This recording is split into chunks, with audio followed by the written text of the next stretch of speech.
అవినాష్ చెప్పుమా. దగ్గరలో ఉన్న మెడ్ప్లస్కి వెళ్ళి మెడ్ప్లస్ బ్రాండ్ మెడిసిన్స్ అని అడిగి కొనుక్కునరా. అక్కడ 50 to 80% తగ్గింపుకు వస్తుంది. మీరు తీసుకునే అదే మందులు, అదే నాణ్యమైన మందులు, కానీ సగం ధరకే.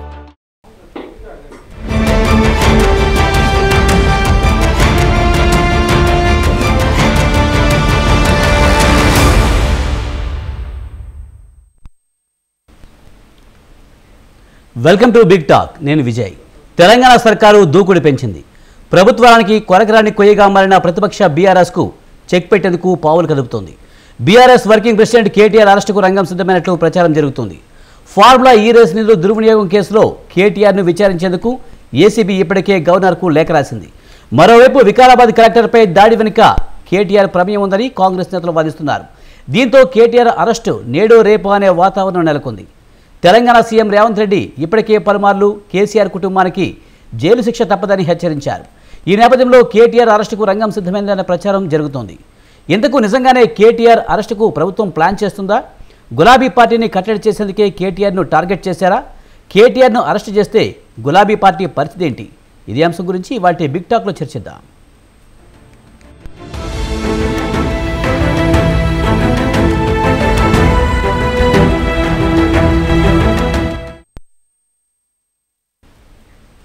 ఫార్ములా రేసింగ్ స్కామ్లో కేటీఆర్ అరెస్ట్ ఖాయమంటూ కూడా కాంగ్రెస్ చెప్తోంది. సూపర్ 6 పథకాలు అమలు చేయలేకే డైవర్షన్ పాలిటిక్స్ అంటూ బీఆర్ఎస్ అంటుంది. మరి నిజంగానే కేటీఆర్ అరెస్ట్ అవుతారా? మరి బీఆర్ఎస్ ఏం చేయబోతుంది? ఇదే అంశాల గురించి ప్రస్తుతం మనతో మాట్లాడేందుకు బచ్చు శ్రీనివాస్ గారు, బీఆర్ఎస్ లీడర్, అలాగే డాక్టర్ తాటికేల జయరాం గారు, పొలిటికల్ అనలిస్ట్ మనతో ఉన్నారు. వారితో మాట్లాడదాం. జయరాం గారు, ముందుగా మీరు ఫార్ములా రేసింగ్ స్కామ్ జరిగింది, నిబంధనల విరుద్ధంగా ఫండ్స్ అయితే ట్రాన్స్ఫర్ చేశారని చెప్పి కాంగ్రెస్ ఆరోపిస్తుంది. ఈ నేపథ్యంలో కేటీఆర్ అరెస్ట్ తప్పదంటూ కూడా అధికార పార్టీ నేతలు గట్టిగా చెప్తున్నారు. కాదు, ఇదంతా డైవర్షన్ పాలిటిక్స్ అని బీఆర్ఎస్ అంటుంది. ఎలా చూడాలి? మీకు ప్యానెల్లో ఉన్న మిత్రులకు, స్వతంత్ర న్యూస్ యాజమాన్యానికి, ప్రేక్షకులకు నమస్కారాలు. విజయ్, దీంట్లో 2 విషయాలు చాలా క్లియర్గా డిస్కస్ చేయాలి. ఒకటి వచ్చేసేమో ప్రభుత్వ విధానము, మరొకటి వచ్చేసేమో ప్రభుత్వము రాజకీయం చేస్తున్న విధానం. ఈ 2 అంశాలు చాలా క్లియర్గా డిస్కస్ చేయాలి. ఒకటేసి ప్రభుత్వ విధానం. ప్రభుత్వ విధానం అనేది మేము మొదటి నుంచి చెప్తున్నాం. బీఆర్ఎస్ అనేక స్కాములు చేసినది. బీఆర్ఎస్ శ్రేణులు, బీఆర్ఎస్ నాయకులు, బీఆర్ఎస్ ఎమ్మెల్యేలు, బీఆర్ఎస్ లో ఉండే ఆల్మోస్ట్ ఆఫ్ చాలా మంది ఎమ్మెల్యేలు ల్యాండ్ స్కామ్లలో, ఇతర స్కామ్లలో ఇన్వాల్వ్ అయినారు అనే దాన్ని మేము చాలాసార్లు డిస్కస్ చేస్తాం. దాన్ని కాంగ్రెస్ ప్రభుత్వం ఒడిచి పట్టుకుంది, ఓట్లు రాబట్టుకుంది, అధికారంలోకి వచ్చేసింది. లేదు మేము దీనిపైన దీన్ని ఇదని చెప్పేసి అనేక వాటిని ముందు తీసుకొచ్చి పెట్టేసింది. నెంబర్ 1, దాంట్లో ముందు పెట్టిన వాటిల్లో రావడంతోనే కీలకమైన శాఖ మున్సిపాలిటీ శాఖ మీద కాన్సన్ట్రేషన్ చేయటము, ఆ మున్సిపాలిటీ శాఖ లోపల ఉండే చాలా వాటి మీద ఫైల్ సంతకాలు చేయటాలు కావచ్చు, లేకపోతే ఇతర కార్యక్రమాలు కావచ్చు, లేకపోతే కేటీఆర్ పర్సనల్గా చేసినట్టుగా తన శాఖలోనే జరిగిన అక్రమాల దాన్ని మీడియా కోడెత్తుకోసింది. ఒకవైపు వచ్చేస్తే కాంగ్రెస్ పార్టీ కూడా చెప్పింది. మరి అంత చెప్పిన తర్వాత నవీన్ మిట్టల్ను పర్మిషన్స్ ఇచ్చిన నవీన్ మిట్టల్ని అరెస్ట్ చేయలేదు. మున్సిపాలిటీ శాఖ లోపల ఒకడో ఇద్దరినో తీసుకొచ్చేసింది, చిన్న చేపలు వేసింది. కానీ కేటీఆర్ జోలికి పోలేదు, నవీన్ మిట్టల్ జోలేదు. దాంట్లో ఉన్న అనేక మంది ఐఏఎస్ ఆఫీసర్ల మీద ఎవరి మీదకి వెళ్ళారు, అది అలానే ఉండిపోయింది. ఈరోజు నవీన్ మిట్టల్ వచ్చేసి చాలా కీలకమైన పొజిషన్లో కూర్చున్నాడు. అప్పుడు ఇప్పుడు మరి ఎవరి మీద ఇంత చేసింది? మేము లొల్లి చేసింది, మేము చెప్పింది ఏంటంటే దాన్ని ప్రభుత్వంలో ఉన్న, అప్పుడు ప్రతిపక్షంలో ఉన్న రేవంత్ రెడ్డి చాలా క్లియర్గా చెప్పేసిండు ఇన్ని మోసాలని. మరి ఇప్పుడు అవన్నీ ఎందుకు కనిపించలేకపోయినాయి అనేది ఒకటి. కాళేశ్వరం ప్రాజెక్టు మీద వచ్చిన ఆరోపణలు అప్పుడు ఇప్పుడు వెల్లువెత్తుతూనే ఉన్నాయి. కానీ మళ్ళీ అదే మెగా కృష్ణారెడ్డికి ప్రభుత్వం అపాయింట్మెంట్ ఇవ్వడము, ముచ్చట పెట్టుకోవడము, మళ్ళీ ఆ మెగా కృష్ణారెడ్డిని పక్కకు తప్పియడం. మరి తప్పించినలా ఇంకా మెగా కృష్ణారెడ్డి దాంట్లో ఉన్నాడా అనే విషయాన్ని నాకు తెలియదు. ప్రభుత్వంలో ఉండే వ్యక్తులు మాత్రమే చెప్పాలి. మరి మెగా కృష్ణారెడ్డి ఎందుకు యాక్షన్ తీసుకోలేదు? దాంట్లో కీలకమైన పాత్రధారి, సుత్తదారులు అంటే కేసీఆర్ గారు అని చెప్పొచ్చు, పాత్రధారి. సో మరి దాని గురించి ఏమి లేదు, అది అటైపోయింది. నెక్స్ట్ దాని తర్వాత వచ్చేసి విద్యుత్ ఒప్పందాలు. దాని గురించి కూడా మాట్లాడేసాము. ఇలా చెప్పుకుంటూ పోతే అనేక అంశాలు, కాళేశ్వరం ప్రాజెక్టా లేదనుకుంటే మిషన్ భగీరథ, ఇలా చెప్పుకుంటూ పోతే అనేక అంశాలు. ఇంకా అవి చాలా అన్నట్టు ఇంటర్మీడియట్ బిడ్డల విషయంలో కూడా ఇంతవరకు ఆ డిస్కషన్ రాలేదు. అంటే ఇట్లా మేము అప్పుడు వరుతున్నాం, ఇప్పుడు వరుతున్నాం, జరిగింది ఏమి లేదు.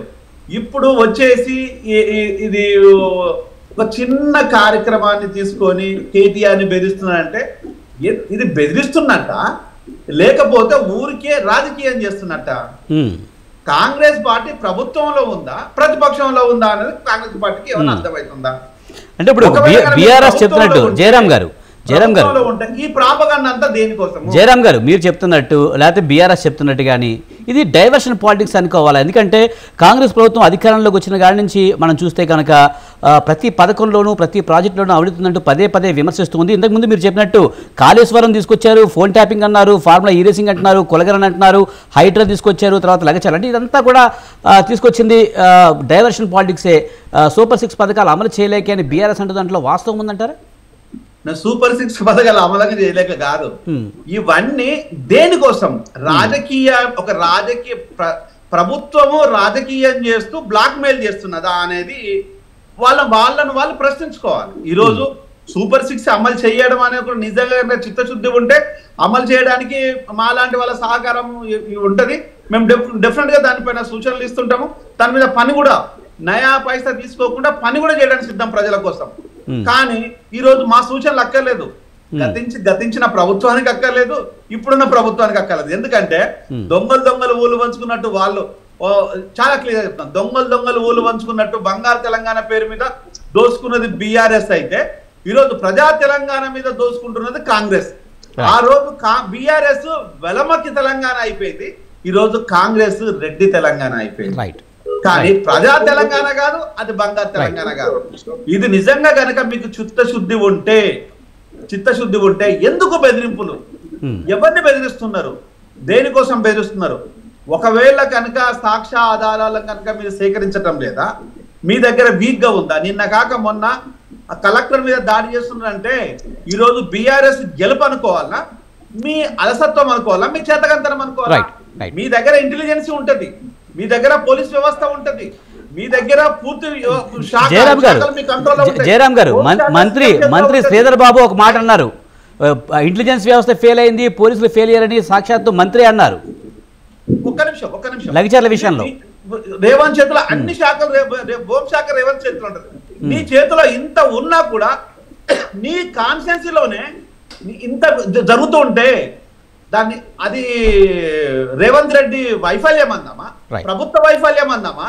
లేకపోతే ఈ రోజు నువ్వు చేస్తున్నది ఏంటి? ఆ రోజు బీఆర్ఎస్ బలవంతాన మెడల మీద కత్తులు పెట్టేసి ఎలా అయితే ప్రభుత్వం పేరు మీద కబ్జాలు చేసిందో ఈ రోజు నువ్వు అదే చేస్తున్నావు.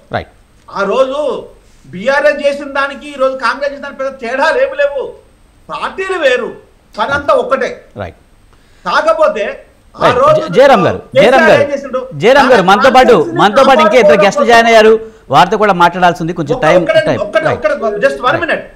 ఆ రోజు కేసీఆర్ తన కాన్స్టిట్యున్సీని కాపాడుకునే ప్రయత్నం లోపల మిగతా కాన్స్టిట్యున్సీ లోపల దోపిడీ చేసుకుంటూ వచ్చిండు. నువ్వు నీ కాన్స్టిట్యున్సీ నుంచి మొదలు పెట్టినావు, అంతే తేడా. ఈ రోజు అన్నమో రామచంద్ర అని రైతులు మొత్తుకుంటున్నారు, దాని వెనకాల మిత్రపక్షం ఉంటే మాకేంది, ప్రతిపక్షం ఉంటే మాకేంది? రైతుల కోసం పనిచేసే వాళ్ళు ఎవరున్నా వాళ్ళతో మేము కలిసి పని చేస్తాం. రైట్ సార్, మనతో పాటు ధూళిపాల సీతారాం గారు పొలిటికల్ అనలిస్ట్, అలాగే పైట రమేష్ గారు టీపీసీసీ లీడర్ మనతో జాయిన్ అయ్యారు. ముందుగా బచ్చు శ్రీనివాస్ గారి దగ్గరికి వెళ్దాము. బచ్చు శ్రీనివాస్ గారు నమస్తే అండి. సార్, త్వరలో కేటీఆర్ అరెస్ట్ కాబోతున్నారు అని చెప్పి అంటున్నారు, కానీ బీఆర్ఎస్ అయితే ఇదంతా పొలిటికల్ డ్రామా, ఏం లేదు డైవర్షన్ పాలిటిక్స్ అంటుంది. ఏది నిజం, ఏది అబద్ధం? విజయ్ గారు, మొట్టమొదట స్వతంత్ర వీక్షకులకు అక్కడ ఉన్నటువంటి మిత్రులందరూ కూడా నమస్తే. ఈ బాలల దినోత్సవం సందర్భంగా అందరు కూడా పిల్లలందరికీ కూడా బాలల దినోత్సవ శుభాకాంక్షలు. ఇప్పటికే మీరు లేవనెత్తిన అంశాలు ఏమంటే కేటీఆర్ గారు అరెస్టు అనేటువంటిది మాట్లాడుతుంటారు కదా. ఆయన ఇప్పుడు ఈ కార్ మనం మొన్న కూడా ఎప్పుడు మనం మాట్లాడుకున్నాం స్వతంత్ర వేదికగా, ఈ కార్ రేసింగ్ గురించి ఒక గంట ప్రెస్ మీట్ పెట్టి కార్ రేసింగ్ ప్రపంచవ్యాప్తంగా కార్ రేసింగ్లు, భారతదేశంలో జరిగినటువంటి కార్ రేసింగ్లు, ఐసీ ఇంజన్లు అంటే డీజిల్ ఇంజన్లు, యూపీలో, తమిళనాడులో, లేకపోతే ఇక్కడ జరిగినటువంటి సురేష్ కల్మాడి గారి హయాంలో జరిగినటువంటి కాంగ్రెస్ హయాంలో జరిగినటువంటి క్రీడలు, అప్పుడు జరిగిన అవకతవకలు, ఇవన్నిటి గురించి మాట్లాడుకుంటూ వచ్చి ఈ కార్ రేసింగ్ ప్రపంచంలో ఎక్కడెక్కడ జరుగుతుంది, వాటి సరసన తెలంగాణ పటాన్ని నిలపాలి, తెలంగాణ బ్రాండ్ ఇమేజ్ క్రియేట్ చేయాలి, తెలంగాణలో ఉన్నటువంటి వనరులు కావచ్చు, లేకపోతే మన దగ్గర ఉన్నటువంటి ఇన్ఫ్రాస్ట్రక్చర్ దృష్ట్యా ఇక్కడ ఈ ఈవీ సస్టైనబిలిటీ కోసం ఆ వారోత్సవాలు నిర్వహించడం, దాంట్లో భాగంగా ఈ రాష్ట్రానికి 14,000 కోట్ల పెట్టుబడులు తీసుకొచ్చినాం, 700 కోట్లు లాభం జరిగింది. లేదా అందులో భాగంగా ఆరోపణలు ఏమి, కాంగ్రెస్ ఆరోపణలు 55 కోట్ల రూపాయలు మీరు ఫైల్ సంతకం పెట్టిండ్రు అని ఆయన ఒప్పుకుంటున్నాడు. ఎస్, ఆ రోజు నాకు అధికారం ఉంది, హక్కు ఉంది, బాధ్యత ఉంది, నేను పెట్టినా అని. మళ్ళీ పాడిందే పాట, చెప్పిందే చెప్పుడు, మాట్లాడిందే మాట్లాడు. దాని మీద ఎవరికి కాంగ్రెస్ పార్టీలో సరైన అవగాహన అయితే లేదు నాకు తెలిసి. ఎవరు ప్రెస్ మీట్ పెట్టినా కూడా దానికి సంబంధించినటువంటి సమాచారం మంత్రులు కానీ ఎవరు కానీ సరైన సమాచారంతో మాట్లాడతలేరు. లేకపోతే ఆయన నిర్వహించిన పాత్రికేయుల సమావేశానికి పూర్తి స్థాయిలో కౌంటర్ కూడా ఎవరు కూడా ఇచ్చినటువంటి సందర్భం అయితే నాకు కనిపించలేదు. ఇప్పుడు ఆయన అన్నారు ప్రభుత్వం ఉవ్విల్లూరుతుంది, అరెస్ట్ చేయడానికి ప్రభుత్వం ఉవ్విల్లూరుతుంది అని. వీళ్ళేమో అరెస్ట్ చేస్తాం, అరెస్ట్ కు రంగం సిద్ధమైంది, మేము గవర్నర్ అనుమతి తీసుకుంటున్నాం, ఆయన కూడా సిద్ధంగా ఉన్నారు. మీరు అరెస్ట్ చేయాలని ఏ విధంగా ఉవ్విల్లూరుతున్నారో, అరెస్ట్ చేస్తామని ఏ విధంగా లీక్లు ఇస్తున్నారో, అరెస్ట్ చేస్తామని ఏ విధంగా పదే పదే గొప్పలు చెప్పుకుంటున్నారో, చేస్తే చేయండి, నేను అవ్వడానికి సిద్ధంగా ఉన్నా, లీగల్ గా నేను ఫేస్ చేస్తా అని చెప్పిన తర్వాత దీంట్లో భయం ఏముందని నాకు అర్థం కాదు. శ్రీనివాస్ గారు ఒక డౌట్ అండి, ఒక డౌట్ శ్రీనివాస్ గారు ఒక డౌట్. ఇప్పుడు హెచ్ఎండిఏ కేబినెట్ ఆమోదించకుండా మంత్రి హోదాలో కేటీఆర్ ఈ నిధులు ఎలా ఇస్తారనేది ఒకటైతే, ఇది నిబంధనలకు విరుద్ధమా కాదా? కేటీఆర్ సిద్ధంగానే ఉన్నారు, 55 కోట్లు నిన్న పంపించారని చెప్తున్నారు, అరెస్ట్ కూడా సిద్ధమంటున్నారు, కానీ ఇది నిబంధనలకు విరుద్ధమా కాదా? విరుద్ధం కాదు అని పాత్రికేయ సమావేశంలో ఆయనే చెప్పిండ్రు. మాజీ మంత్రి, working president of BRS party KTR గారే చెప్పిండ్రు కదా. అది ఒకవేళ తప్పని మీరు రుజువు చేసి, లేకపోతే మీరేదో నిందలు మోపాలి, ఆరోపణలు చేయాలి, జైలుకే పంపించాలని ఏదన్నా మీ దగ్గర ఉన్నటువంటి విశేష అధికారాలతోని మీరు తీసుకెళ్ళినా కూడా ముద్దాయిగా నేను వెళ్ళడానికి నేను సిద్ధంగా ఉన్నా, నిర్దోషిగా నేను నిరూపించుకుంటా ఎక్కడికైనా వెళ్ళి అని ఆయన చెప్తున్నారు. మళ్ళా మేము జైలుకి తీసుకెళ్తాం, ఇప్పటికీ 10 రోజులు అయింది వీళ్ళు జైలు అరెస్ట్ చేస్తామని. So BRS is least bothering about the arrest of KTR గారు. కేటీఆర్ గారిని అరెస్ట్ చేస్తాము అంటే బిఆర్ఎస్ లో ఎవరు బాధపడడం లేదు, భయపడడం లేదు. అది మామూలే కదా, కాంగ్రెస్ అంటుంది, చేస్తుందేమోలే. అయితే దాంతో పెద్దగా ఒరిగే అదేదైనా డ్యామేజ్ అయితే కాంగ్రెస్ కే డ్యామేజ్ అవుతుంది. ఆల్రెడీగా కంటిన్యూస్ డ్యామేజ్ లో ఉన్నారు వాళ్ళు. ప్రభుత్వం వాళ్ళు ఇచ్చినటువంటి హామీలు నెరవేర్చలేక, గ్యారంటీలు నిలబెట్టుకోలేక, ఒక మహిళలకు ఇచ్చినటువంటి ఉచిత బస్సు ఒకటి ఊదరగొట్టుకుంటా, అది కూడా అస్తవ్యస్తంగా అవకతవకలు, పూర్తి స్థాయిలో బస్సులను ఏర్పాటు చేయకపోవడము, నష్టాల్లో ఆర్టీసీ నష్టాల్లో వెళ్ళడము, అది లాభాల్లో ఉందని చెప్పేటువంటి ప్రయత్నం చేయడం, ఇట్లాంటివి చూస్తున్నాం కదా మనము. ప్రభుత్వం పని చేయాలి అంటున్నాం మేము. పని చేయకుండా తప్పించుకు తిరగడానికి నిజంగా డైవర్షన్ పాలిటిక్స్ రోజుకోటి తీసుకొస్తా ఉంటారు వాళ్ళు. ఓ రోజు కూలుస్తామంటారు, ఓ రోజు పేలుస్తామంటారు, ఓ రోజు బుల్డోజర్లు ఎక్కిస్తామంటారు, తొక్కుతామంటారు, నారదీస్తామంటారు, పేగులు మెడలేసుకుంటామంటారు. ఇవే వాళ్ళు అదే మంత్రాలు. సో దీనివల్ల ప్రజలు విసిగి వేసారిపోతున్నారు. కానీ శ్రీనివాస్ గారు ఒకటి, ఇక్కడ నిధులు విడుదల చేసినప్పుడు ఎన్నికల కోడ్ అమల్లో ఉంది, ఇది నేరం కాదంటారా, ఇది తప్పు కాదంటారా? సార్ విజయ్ గారు, నేను ఏమంటున్నా, వీఆర్ స్ట్రిక్ట్లీ ఫాలో హిమ్. మేము కేటీఆర్ గారిని అనుసరిస్తాం 100%. ఆయన ప్రెస్ మీట్ లో చెప్పిందే మేము మాట్లాడతాం, ఆయన చెప్పిందే మేము చెప్తాం, ఆయన ఇన్స్ట్రక్షన్స్ మేము ఫాలో అవుతాం. ప్రభుత్వం మాత్రం తేల్చుకోవాల్సి ఉంది. మరి ప్రభుత్వం మీనమేషాలు ఎందుకు లెక్క పెడుతుంది? గవర్నర్ గారి పర్మిషన్ తీసుకుంటామని పోతుంది, గవర్నర్ గారు ఇంకా పర్మిషన్ ఇవ్వలేదా అంటే ఏం చేయబోతుంది? ఏం చేయాలనుకుంటుంది? ఆయన చెప్పింది కదండి, I'm ready to face any kind of arrest or any kind of legal issue by the government about 55 crores which I accept, which I signed on a note 5. కానీ శ్రీనివాస్ గారు ఏంటి కాన్ఫిడెన్స్? ముఖ్యంగా అరెస్ట్ అయితే అవుతాను, తర్వాత పాదయాత్ర చేస్తాను, అరెస్ట్ అయితే mileage వస్తుంది, పాదయాత్ర చేస్తే మైలేజ్ వస్తుందనా? కాదండి, నాయకుడికి సేనాధిపతికి విశ్వాసం లేకపోతే అందరు చతికిల పడిపోరా? ఒక ఆయన is a strong leader of Telangana. 2007 నుంచి ఐఎమ్ సబ్జెక్ట్ టు కరెక్షన్. ఆయన నాకు గుర్తున్నంత వరకు నేను కలిసి పనిచేసింది 2007 నుంచి చూస్తున్నాను. Is in the moment, tea moment లో ఉన్నారు, తర్వాత గవర్నమెంట్ లో ఉన్నారు, 5 సార్లు ఎన్నికైనరు, ప్రపంచ వేదికల మీద మాట్లాడినరు. He has vast experience in political system. And అంటే బయట ఆయన స్వతహాగా కేసీఆర్ గారు కుమారుడు, ఆ కుటుంబంలో రాజకీయాలు చూస్తూ పెరిగినరు. Is a strong leader. So ఆయన is not fearing with anything, is ready to face the things. అంతేగాని బెంబేలెత్తిపోయి భయపడడానికి ఆయన ఈ రోజు పాలిటిక్స్ లోకి వచ్చిన స్పూన్ ఫీడింగ్ కాదు. గోల్డెన్ స్పూన్ తో పుట్టొచ్చు, కానీ స్పూన్ ఫీడ్ చేయాల్సిన అవసరం లేదు ఆయనకి. Is a very strong leader కదా. So he has a proven track record కూడా. ఇంకా మీ ఇంతవరకు కాంగ్రెస్ కావచ్చు, కాంగ్రెస్ ఇతరులు కావచ్చు, ఈ వీళ్ళెవరెవరో చాలా మంది బీఆర్ఎస్ పార్టీ మీద ఆరోపణలు, లేకపోతే చాలా పెద్ద పెద్ద ఆరోపణలు చేసుకుంటూ వచ్చింది. ఈ రోజు వరకు ఏమైనా ప్రూవ్ అయిందా? పోనీ 12 నెలల కాంగ్రెస్ ఏమైనా ప్రూవ్ చేయగలిగిందా? ఎక్కడైనా దోషికి నిలబెట్టగలిగిందా? పోనీ మాకేమైనా ఎక్కడైనా ఈ బీఆర్ఎస్ పార్టీ నాయకులు ఈ తప్పు చేసిందని ఏమైనా శిక్ష పడిందా? శిక్ష పెడవేయగలిగే శక్తి ఉందా? ప్రజలలో మంచి పరిపాలన అందించడం, అభివృద్ధిని చూపించగలిగినాం, సంక్షేమాన్ని ఇవ్వగలిగినాం, ఒక సుస్థిర ప్రభుత్వాన్ని ఇవ్వగలిగినాం, అభివృద్ధి అట్లా తెలంగాణను ప్రపంచ పటంలో కానీ అగ్ర రాష్ట్రాల సరసన కానీ ఈ భారతదేశంలో ఉంచగలిగినాం, అవార్డులు రివార్డులు సాధించగలిగినాం. అట్లాంటి దాన్ని మీరు 12 నెలల్లో తీసుకొచ్చి మొత్తము తెల్ల చొక్కా మీద అన్ని శ్రీనివాస్ గారు ఇంకా మాట్లాడదామండి. మనం మనతో పాటు బయట రమేష్ గారు టీపీసీసీ లీడర్ ఉన్నారు, ఆయనతో మాట్లాడదాం. రమేష్ గారు నమస్తే. రమేష్ గారు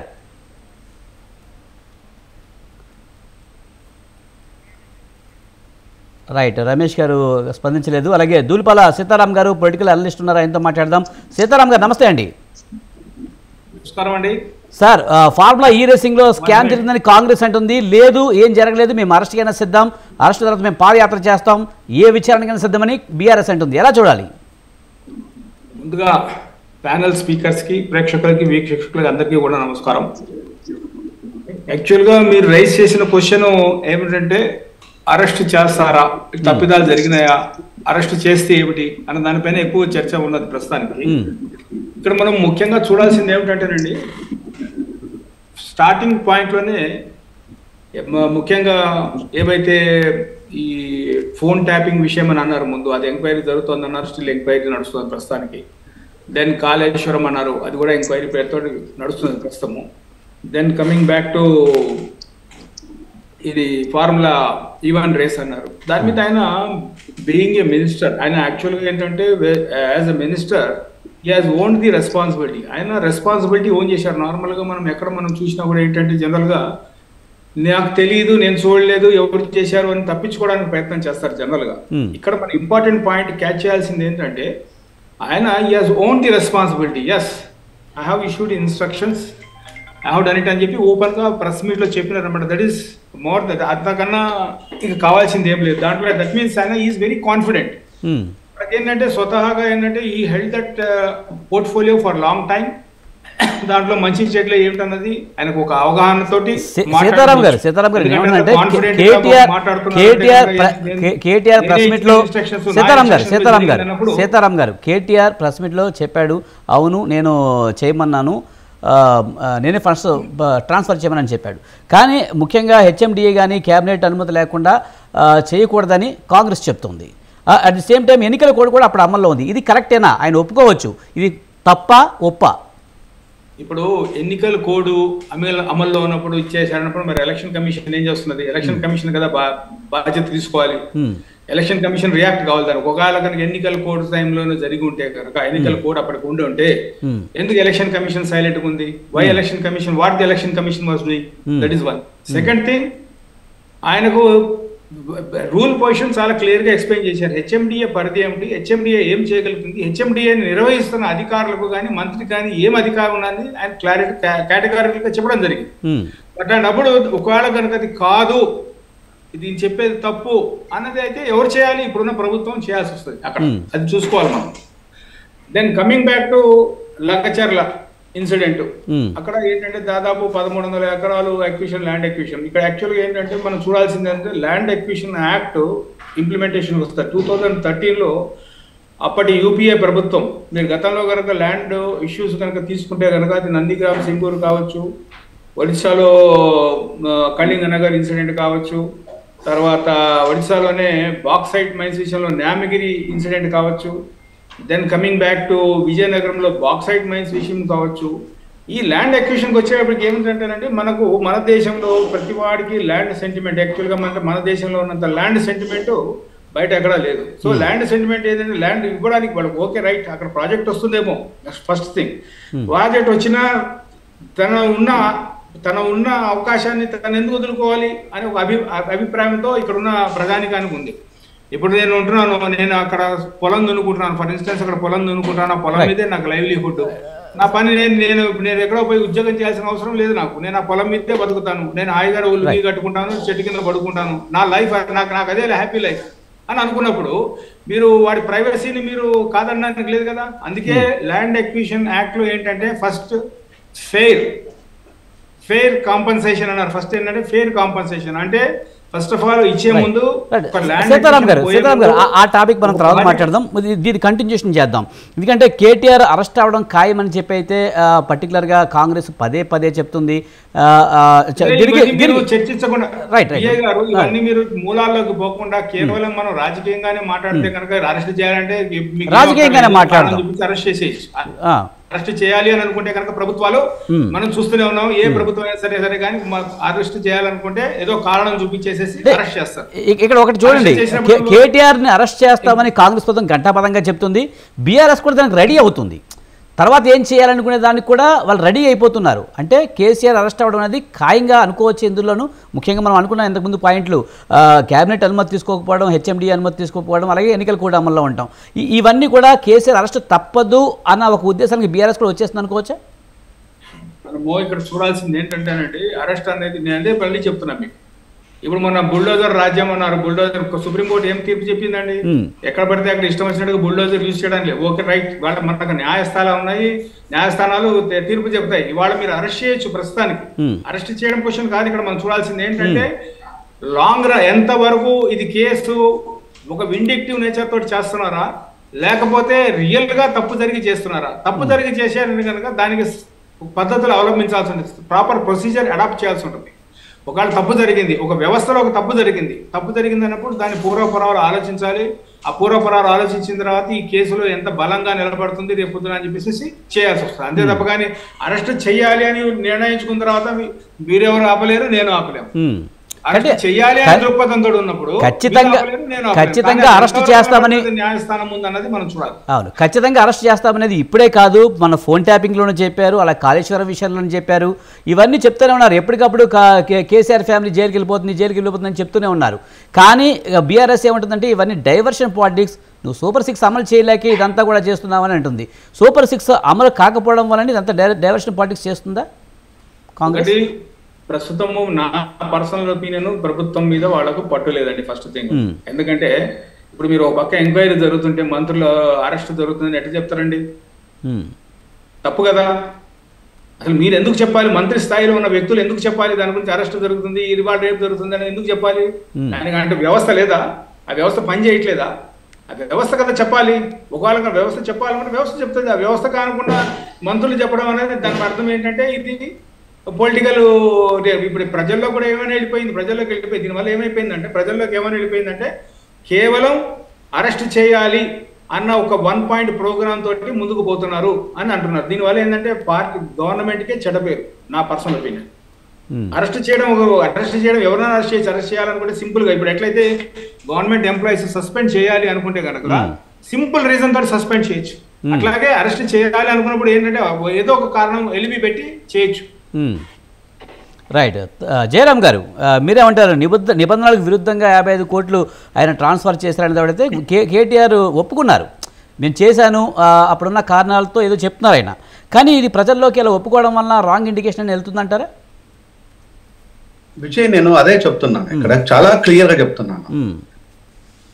ప్రభుత్వము అరెస్ట్ చెయ్యాలి అనుకుంటే దానిపైన ఇప్పుడు నేను చెప్పిన చాలా స్కామ్స్ పేరు చెప్పాను. వాట్లల్లో బీఆర్ఎస్ గవర్నమెంట్ లో అనేక మందిని అరెస్ట్ చేయొచ్చు.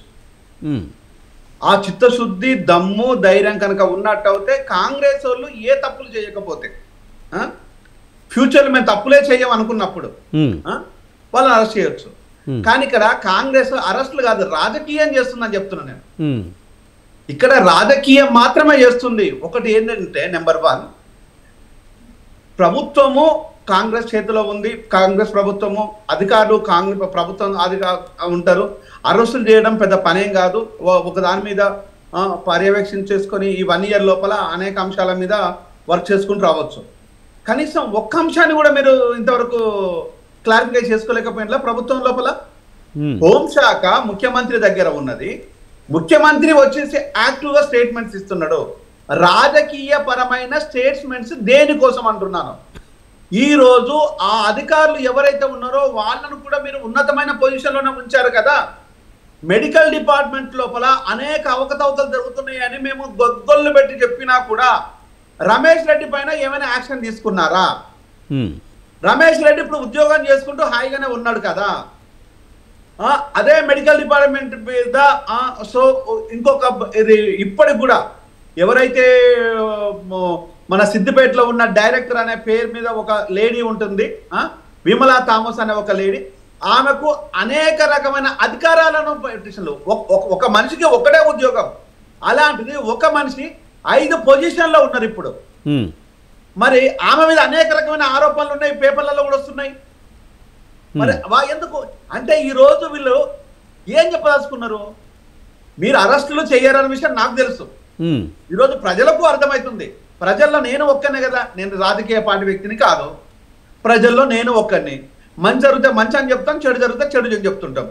ఆ రోజు కేసీఆర్ క్యాబినెట్ చేసిన అవకతవకల గురించి మేము లొల్లి పెడుతున్నా కదా. ఈరోజు నీకు ముఖ్యమంత్రి సీట్లో కూర్చున్నది నువ్వు చెప్తే కాదు కదా, మేము కదా ప్రజలమంతా మేము ఒక్కటే నమ్మినప్పుడు కదా ఓట్లేస్తుంది. ఈ రోజు నువ్వు ప్రజలను ఏం చేసావు? ప్రజా తెలంగాణ అనే ఒక పేరు పెట్టేసి ఈ రోజు ఒక కులం మాత్రమే పాలకులుగా ఉన్నారు.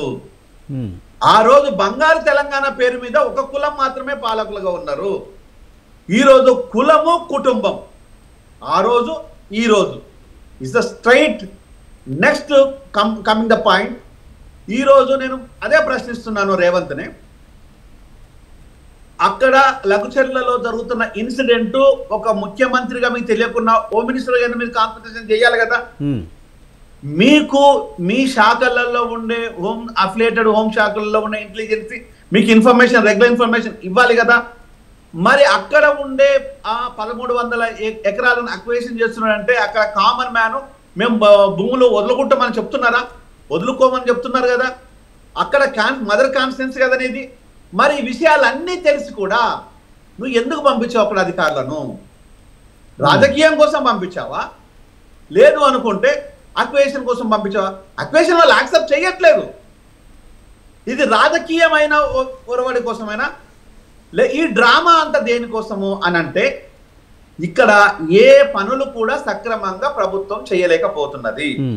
ఈ రోజు medical department utterly failure, health minister utterly failure Rajanarasimha, ఈ రోజు హోమ్ మినిస్ట్రీ అట్టర్లీ ఫెయిల్యూర్ అని మీరే చెప్తున్నారు.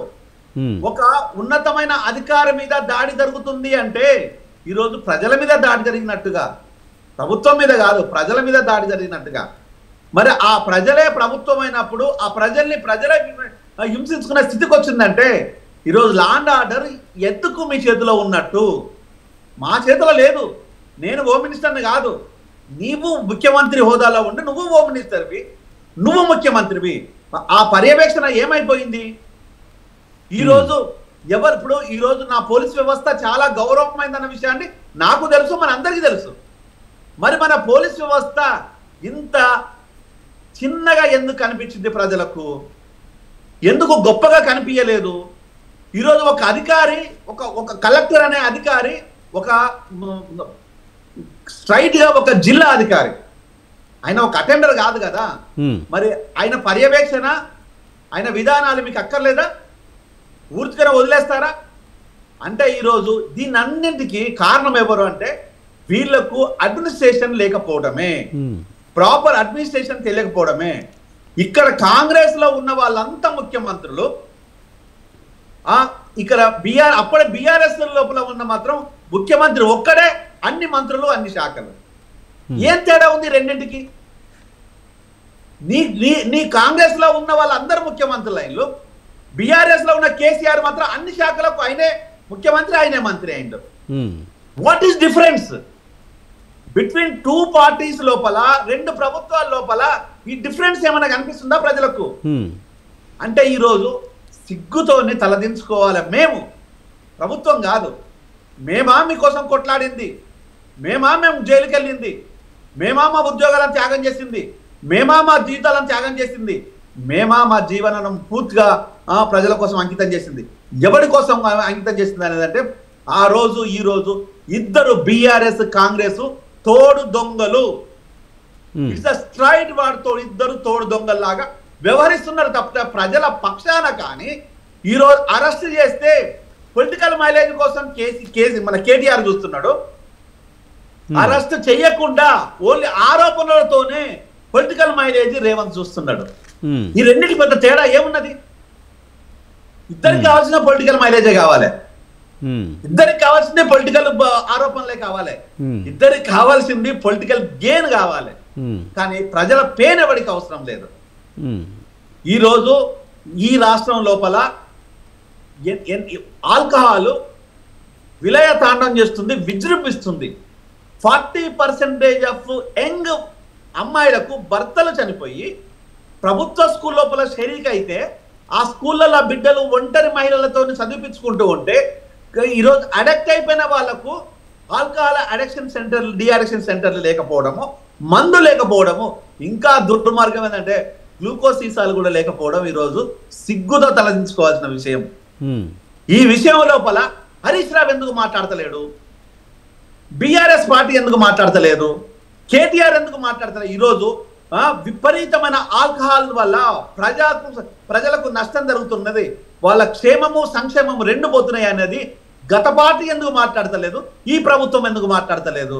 అంటే ఈ ఇద్దరు కలిసి జనాన్ని దోపిడీ చేసి చంపి వాళ్ళ రక్త మాంసాల మీద మీరు వ్యాపారం చేసేసి దాన్ని మీరు డబ్బులుగా చేర్చుకొని అది 60,000 కోట్లకు 70,000 కోట్లకు కానీ టార్గెట్ పెట్టుకొని ఈరోజు ఆల్కహాల్ అమ్ముతున్నారు కదా.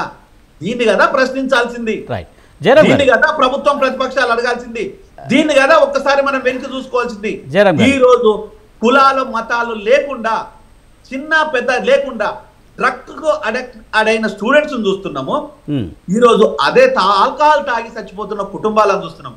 ఉన్నత కుటుంబాల బిడ్డలు వచ్చేసేమో అనేక మంది డ్రగ్స్ కి అలవాటు అయిన, అది మన కళ్ళ ముందు కనిపిస్తుంది. నిరుపేద కుటుంబాల లోపల కష్టం చేసుకునే వాళ్ళు ఆల్కహాల్కు బానిసలు అయిపోయిన వాళ్ళ ప్రాణాలు ఉంటున్నాయి, పోతున్నాయి. అది మనం చూస్తున్నాం. ఈ సమస్యను పరిష్కరించరా? ఇది కదా సమస్య. అంటే ఇక్కడ అప్పటి 50,000 కోట్లకు ఇంకొక 15,000 కోట్లు మనం జోడిస్తే 65,000కు 70,000 కోట్ల టార్గెట్ పెట్టుకున్నారు. కానీ ఈరోజు ప్రభుత్వము దీన్ని తగ్గించుకొని ఇది జీడిపి రేటు పెంచుకోవడానికి అనేక మార్గాలు ఉన్నాయి. దీనికి మేధావులను లేకపోతే ఇతర పార్టీలను, ప్రతిపక్ష పార్టీ సలహాలు తీసుకుందాము, ఏం చేద్దాం అనేది ఎవ్వడు అడుగుతలేడు. తాగిపిద్దాం, ఊగిపిద్దాం, చంపిపిద్దాం, దోసుకుందాం, దాచుకుందాం.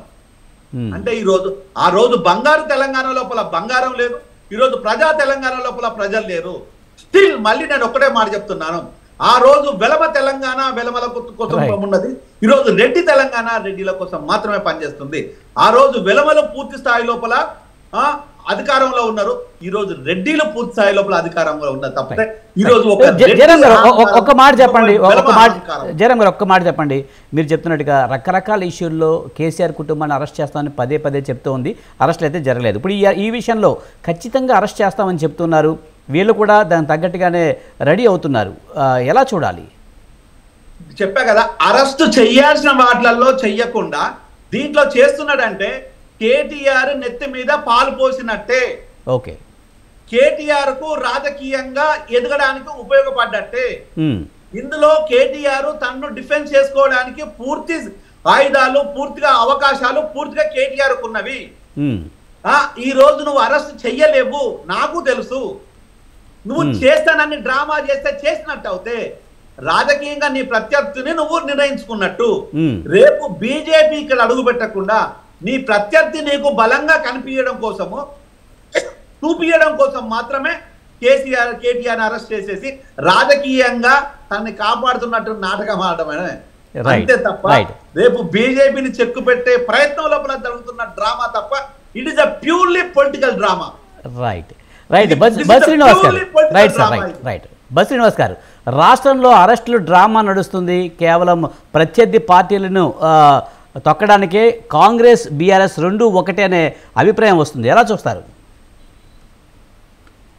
అంటే ప్రతిదానికి నేనైతే స్పందించాల్సిన అవసరం లేదు. జయరామ్ గారు మాట్లాడే మాటలు ఫస్ట్ ఆయన ఒకసారి వినాలి, ఏం మాట్లాడుతుండు, ఎందుకు మాట్లాడుతుండు, ఎవరి కోసం మాట్లాడుతున్నా అని తెలుసుకోవాలి ఫస్ట్.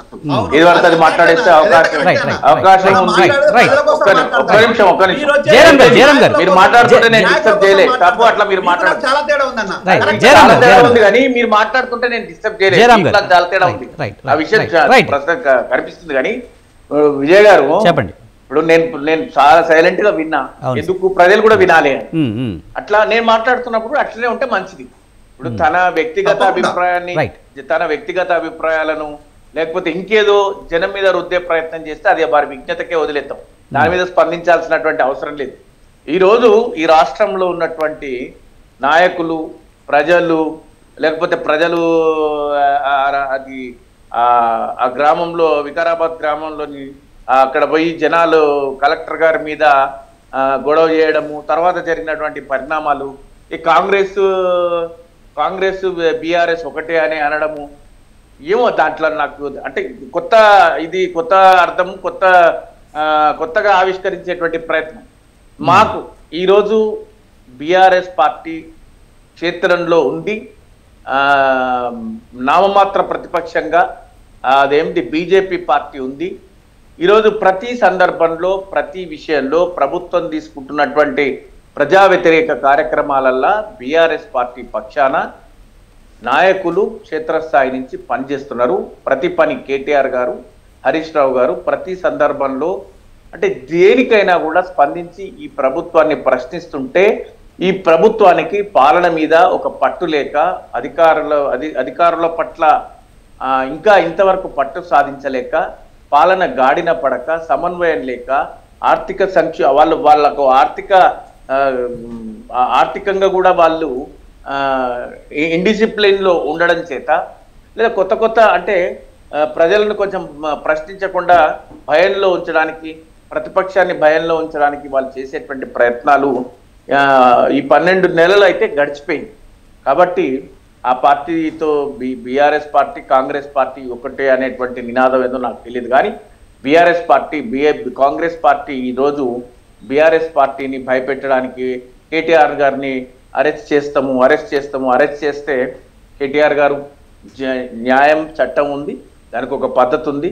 చట్టపరంగా మీరు అరెస్ట్ చేస్తే చట్టపరంగా బెయిల్ తీసుకోవచ్చు, కోర్టులో కేసులు ఉంటాయి తన దోషిత్వాన్ని నిరూపించుకోవడానికి. ఎందుకంటే ఇప్పటికే 9 సంవత్సరాలు అవుతున్నట్టుంది. ఓటుకు నోటు కేసులో ముఖ్యమంత్రి గారు ఆ రోజు వీడియో క్లిప్పింగ్లు కూడా ఉన్నాయి. ఆయన రెడ్ హ్యాండెడ్ గా దొరికినా కూడా ఇంకా ముద్దాయిగానే ఉన్నారు, దోషిగా నిరూపణ కాలేదు, ఇంకా ముద్దాయిగానే ఉన్నారు. ఈ రాష్ట్ర ముఖ్యమంత్రి కూడా అయింది. కాబట్టి దీంట్లో పెద్దగా బీఆర్ఎస్ పార్టీలో ఒక కేసీఆర్ గారు ఒక మాట అంటుండే. ఇంకొక ఆరోపణ కూడా బీఆర్ఎస్ చేస్తూ ఉంది. ముఖ్యంగా ఓటుకు నేడుకు ప్రతీకారంగానే కేటీఆర్ని అరెస్ట్ చేయాలని రేవంత్ సర్కార్ చూస్తుందనే మాట బీఆర్ఎస్ అంటుంది. అందులో వాస్తవం ఉందంటే నేను ఏమంటున్నా సార్, ఇప్పుడు ఒక ఓటుకు నోటు కేసు ఒకటే కాదు, ఈ దేశంలోనే మొన్న కూడా మీతో అన్నట్టున్నాను, ఈ దేశంలోనే భారతదేశంలో రాజకీయాలు, రాజకీయ నాయకులు, రాజకీయ పార్టీలు కూడా ఒక పరాకాష్ఠకు చేరిపోయినాయి. ఏ విధంగా అంటే వ్యక్తిగత కక్షలు, కక్ష సాధింపు చర్యలు, స్వతంత్ర ప్రతిపత్తి గల సంస్థలు కానీ, లేకపోతే తమ ఆధీనంలో ఉన్నటువంటి తమకు వచ్చినటువంటి విశేష అధికారాలను ఉపయోగించి అధికారాలను దుర్వినియోగపరిచేటువంటి కార్యక్రమాలు ఒకటి పెట్టుకున్నారు. ఈరోజు నేను తప్పు చేసి నేను జైలుకి వెళ్తే నాకు అధికారం వస్తుంది. అధికారం వచ్చినప్పుడు తప్పు చేసిండా ఒప్పు చేసిండా తర్వాత సంగతి. ముందైతే మనం ఎదుటి వ్యక్తిని కూడా జైల్లో వేయాలా, లేకపోతే భయపడతలేడు జైల్లో వేయాలా, భయపెట్టాలా, లేదా దానికి ఏం చేయాలా, అది ఈడీ చర్యలో లేదా ఏసీపీ చర్యలో లేదా ఏసీబీ చర్యలో ఇట్లాంటి కార్యక్రమాలు పెట్టుకున్నారు. సో పొలిటికల్ సిస్టమ్ అంతా కూడా పొల్యూట్ అయిపోయింది. అందులో భాగంగానే ఇట్లాంటి చర్యలన్నీ జరుగుతున్నాయి. కాకపోతే ఏమంటే నాయకులు వాళ్ళు స్ట్రాంగ్గా ఈరోజు బీఆర్ఎస్ పార్టీలో రేపు ఏది జరిగినా కూడా మేము ఫేస్ చేయడానికి ధైర్యం ఉన్నాము అని చెప్పి నాయకులు చెప్తున్నారు. కింది స్థాయి నుంచి కార్యకర్తలు కూడా పార్టీకి బలంగా ఉన్నారు. వాళ్ళు ఏంటి ఎమ్మెల్యేలను కూడా తీసుకునేటువంటి క్రమంలో కూడా పార్టీ చాలా దాన్ని కూడా ఓవర్కమ్ అయింది. ఏ విషయంలో కాంగ్రెస్ పాచికలు పారలేదు. కాంగ్రెస్ పూర్తిగా వైఫల్యం చెందింది అధికారంలో కానీ అడ్మినిస్ట్రేషన్లో కానీ. మళ్ళీ దానికి తోడు వచ్చినటువంటి 12 నెలల్లోనే వాళ్ళు చేసినటువంటి ఆరోపణలు తిరిగి మేము అధికారంలో ఉన్నప్పుడు ఎవరైతే కాళేశ్వరము ఇంకో ఈశ్వరం చాలా వాటి మీద ఆరోపణలు చేసినటువంటి సంస్థలకే కొత్తగా కట్టబెట్టడము, అమృత్ లాంటి టెండర్లలో వాళ్ళ అల్లుడికి, ఇప్పుడు వికారాబాద్లో అమృత్లో బావమరిదికి, వికారాబాద్లో అల్లుడికి, లేకపోతే మనం ఇతరత్ర చాలా చూస్తున్నాం. వాళ్ళ అన్నా తమ్ముళ్ళ కూడా పరోక్షంగా ప్రభుత్వం అధికారాన్ని ఉపయోగించి కొంతమంది బెదిరింపు. నిన్ననే మొన్న ఎక్కడో నేను ఒక వీడియో చూశాను. నేను రేవంత్ రెడ్డి అన్న బంధువునో లేకపోతే రేవంత్ రెడ్డి గారికి సంబంధించినటువంటి బంధువును మాట్లాడుతున్నా, మీరు అడ్వర్టైజింగ్ కంపెనీ, చిన్న కంపెనీ, తను అడ్వర్టైజింగ్ కంపెనీ చింపేసి రాత్రికి రాత్రి వాళ్ళకు వచ్చినటువంటి అవకాశాలను మీ అవకాశాలను ఈ మాత్రం కూడా లేకుండా చేస్తాం. అట్లాంటి బెదిరింపు రాజకీయాలు. అంటే కాంగ్రెస్ ఉంటే ఏది జరుగుతుంది అని ప్రజలు అనుకున్నారో, ఏది జరగకూడదని మేము కోరుకుంటున్నామో అదే జరుగుతుంది కాంగ్రెస్ పార్టీ హయాంలో. అంటే ఇదేం కొత్త కాదు కాంగ్రెస్ పార్టీలో. This is not new. ఇంకేమంటే ఇంకేం చూడాల్సి వస్తుందో మరి. శాంతి భద్రతలు ఇప్పటికే చాలా వాటికి భంగం వాటిల్లింది. లా అండ్ ఆర్డర్ కూడా కరెక్ట్గా లేదు. రేపు ఇంకా వాళ్ళ ప్రభుత్వాల్లో ఉన్న మంత్రులే చెప్పుకుంటున్నారు నిఘా వ్యవస్థలు వైఫల్యం జరిగింది, నిఘా వ్యవస్థ సరిగా పనిచేయటం లేదు అని చెప్పింది. వాళ్ళు చేసిన ఆరోపణలు చేసినటువంటి అధికారులందరూ కూడా చాలా పెద్ద స్థాయిల్లో ఉండి మళ్ళీ వాళ్ళే పనిచేస్తున్నటువంటి సందర్భం ఉంది. కాబట్టి పసలేని మాటలు, పసలేని రాజకీయాలు, వాళ్ళ పాచిక పారటం లేదు. ఏదో ఒక కొత్త విషయాన్ని తీసుకొచ్చి కాలం గడుపుదామంటే ఎన్ని రోజులు గడుపుతారు? అసలు పనే చేయకుండా గడపడం లేదు. కొత్త పని చేసి కొంత కాలం గడుపుదామంటే గడపచ్చు అట్లా. కానీ అసలు పనే చేయకుండా, ప్రభుత్వంలో ఏ పని చేయకుండా మాటలతోని లేకపోతే బుల్డోజ్ చేసుకుంటూ వెళ్దామంటే కుదరదు. ఎందుకంటే మేము వేసిన ఫ్లైఓవర్లు కానీ, మేము ఇచ్చినటువంటి సంక్షేమ పథకాలు కానీ వాటిని కొనసాగించాలి. మేము తెచ్చినటువంటి అప్పులను కూడా తీర్చాలి, సంపద సృష్టించాలి, జీడిపిని పెంచాలి. అప్పుడు లిక్కర్ ద్వారా రెవెన్యూ సమీకరించుకున్నారు అని చాలా మంది మాట్లాడింది. బీజేపీ కావచ్చు, లేకపోతే ఈ కాంగ్రెస్ పార్టీ అధికారంలో ఉంది కావచ్చు, పొరుగు రాష్ట్రాలలో చాలా మంది చాలా మాటలు మాట్లాడింది. మరి బీజేపీ పాలిత ప్రాంతాలలో కానీ, ఈరోజు కాంగ్రెస్ పాలిత ప్రాంతాలలో కానీ ఎక్కడ కూడా, అంటే ఏ సదరన్ స్టేట్స్లో కానీ నార్థన్ స్టేట్లో కానీ లిక్కర్ ఒకవేళ మానేసినా కూడా అది ఆగిపోయే పరిస్థితి లేదు. కాబట్టి ప్రభుత్వాలే స్వచ్ఛందంగా నడిపిస్తున్నటువంటి పరిస్థితి. మా ప్రభుత్వం వచ్చిన కొత్తల లిక్కర్ విషయంలో చాలా స్ట్రిక్ట్ గా ఏమి అంటే ఈ ఊర్లలో సారాయికి చేసేటువంటి సందర్భం నుంచి అది పూర్తి స్థాయిలో లేకుండా చేసి బెల్లం బ్యాన్ చేసినటువంటి పరిస్థితి ఉంది. I can very strongly can tell to the no government can run without liquor revenue. ఈరోజు ఏ ప్రభుత్వం కూడా లిక్కర్ తీసేసి లిక్కర్ అప్పుడెప్పుడో మద్యపాన నిషేధం జరిగింది. ఈ రోజు ఎవరు మద్యపాన నిషేధం చేయాలని బయటకు కూడా రావటం లేదు. ఎందుకు? ఆ ధైర్యం కూడా ఎవరు లేదు. అది జరుగుతుంది అనేటువంటి విశ్వాసం కూడా లేకుండా ఇటు ప్రజల్లో కావచ్చు, పాలకుల్లో కావచ్చు ఆ పరిస్థితిలో ఉంది. సో ఇప్పుడున్న ప్రభుత్వం కూడా అటు ఆంధ్రప్రదేశ్లో కూడా అట్లే ఒక సొంతగా జగన్మోహన్ రెడ్డి గారు కూడా లిక్కర్ పాలసీ తీసుకొచ్చిండ్రు. అవేవో సొంత బ్రాండ్లు పెట్టి ఇష్టానుసారంగా రేట్లు పెంచి ఇచ్చినా కూడా అక్కడ ఆగలే. తెలంగాణ నుంచి ఇష్టం వచ్చినట్టు లిక్కరు తీసుకెళ్ళిపోయారు. ఇప్పుడు తెలంగాణలో కాంగ్రెస్ ప్రభుత్వం వచ్చింది. దాని మీద కొత్తగా ఒక పాలసీ ఏమైనా చేసిందా, లేకపోతే ఏమైనా కొత్తగా ఏమైనా చేసిందా, ఇట్లాంటి వాటి గురించి ఆలోచిస్తలేదు. లేకపోతే కొత్తగా సాగు కోసం ఆలోచిస్తలేదు. లేకపోతే కొత్త మేము థర్మల్ పవర్ స్టేషన్స్ కానీ ఇట్లాంటి వాటి గురించి దేని గురించి ఆలోచిస్తలేదు గవర్నమెంట్. బస్రీనివాస్ ఇంతకుముందు మీరు మాట్లాడుతూ కూడా కేటీఆర్ని అరెస్ట్ చేస్తే మేము భయపడం అని చెప్తూ ఉన్నారు. అంటే నిజానికి ఇప్పుడు ఇంతకుముందు జయరాం గారు అన్నట్టు కేటీఆర్ని అరెస్ట్ చేయడం ద్వారా బీఆర్ఎస్ నెత్తి మీద పాలు పోసినట్టే తమ ప్రత్యర్థిని తామే చూసుకోవచ్చు అనే మాటలో వాస్తవం ఉందంటారా? వాస్తవం ఉందా లేదా అనేది కాదు, వాళ్ళు ఏమనుకుంటున్నారు, మేము అరెస్ట్ చేస్తే మేము కొంతమంది విశ్లేషకులు ఏమంటుంటున్నారు, విశ్లేషకులు లేకపోతే సోకాల్డ్ స్వయం ప్రకటిత మేధావులు అందరూ ఏమంటుందంటే అరెస్ట్ చేయకపోతే ఆయనే అన్నాడు కదా అరెస్ట్ చేస్తా అని, అధికారంలోకి వచ్చిన తర్వాత అరెస్ట్ చేస్తాను కదా, మరి ఈరోజు ఎందుకు అరెస్ట్ చేయట్లేదు, అట్లా మిలాఖత్ అయినా అని ఒకరంటారు. అరెస్ట్ చేస్తే వాళ్ళకే మైలేజ్ వస్తుందని ఒకరంటున్నారు. వీళ్ళు మైలేజ్ వస్తుందా లేకపోతే అరెస్ట్ చేస్తారా చేయరా అది కాంగ్రెస్ పార్టీ అంతర్గత అభిప్రాయం. వాళ్ళు ఏం చేసినా కూడా వాళ్ళు ఏ విధమైనటువంటి ఇబ్బందులు గురి చేసినా ఏ విధమైనటువంటి కక్ష సాధింపు చర్యలు చేపట్టినా బీఆర్ఎస్ పార్టీ నికార్సుగా నిలబడి 24 సంవత్సరాల సుదీర్ఘ ప్రస్థానంలో ఎన్నో ఉత్థాన పతనాలు ఇచ్చినటువంటి బీఆర్ఎస్ పార్టీ ఈ కాంగ్రెస్ రేవంత్ రెడ్డి గారి ప్రభుత్వాన్ని ఎదుర్కోవడం పెద్ద సమస్య కాదు అని చాలా మనోనిబ్బరంతో కార్యకర్తలు నాయకులు అందరూ ధైర్యంగా ఉన్నారు.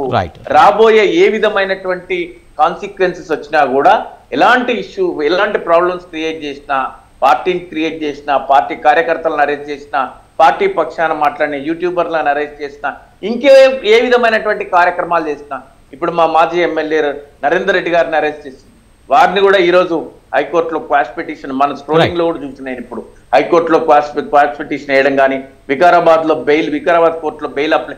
సో రాజ్యాంగం ఒకటి ఉంది. ఈ అంటే పాలకులు కక్ష సాధింపు చర్యలకు పాల్పడ్డా కూడా చట్టం న్యాయం ధర్మం ఒకటి ఉంది కాబట్టి దాని ప్రకారం వెళ్తాం. సుప్రీంకోర్టు రూలింగ్ ఇచ్చింది ఈరోజు, ఏంది ఇష్టం వచ్చినట్టు బుల్డోజ్ చేయడానికి వీల్లేదు. దాంతోపాటు ఇంకోటి కూడా ఇచ్చింది, చెరువులలో మాత్రం అక్రమ నిర్మాణాలు చేపడితే మాత్రం కూల్చొచ్చు, దానికి కోర్టుకు వచ్చి తేల్చుకోవాల్సినటువంటి అవసరం లేదని కూడా చెప్పింది. సో ఈ విధంగా ఉన్నటువంటి పరిస్థితుల్లో మరి వాళ్ళు జయరాం గారు చెప్పినట్టు పాలు పోస్తుండ్రా నీళ్ళు పోస్తుండ్రా మైలేజ్ కోసం తహతాల వాళ్ళు మాకు మైలేజ్ ఇస్తుండ్రా, మీరు మరి మాకు మైలేజ్ వస్తుందా? అది రేపు పొద్దున తప్పు ఎవరు చేసినా కూడా శిక్ష అనుభవిస్తారు. క్షేత్రస్థాయిలో దాని పరిణామాలు ఉంటాయి.